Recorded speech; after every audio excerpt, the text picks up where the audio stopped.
Now let us discuss some examples so that you may understand the relative pronouns very well. So the example number 1 is everyone cheered the boy, he won the cycle race. We can write these two clauses as everyone cheered the boy who won the cycle race. So have you noticed who substitute for the personal pronoun he as the subject of the subordinate clause? Who has substituted the subject of the subordinate clause he?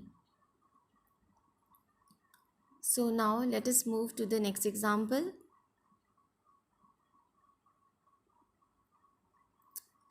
Our next example is we comforted the girl, her saving was lost in a fire. These are the two sentences or two clauses. We have to join these two by we comforted the girl whose saving was lost in the fire. Here you have noticed that whose substitute for the possessive adjective her. Now move to the third example. We saw an animated movie. It was very amusing. We can write these two sentences. We saw an animated movie which was very amusing. We have joined the two clauses by which substitute for the personal pronoun it as the subject of the subordinate clause. Have you noticed it was the subject of the subordinate clause?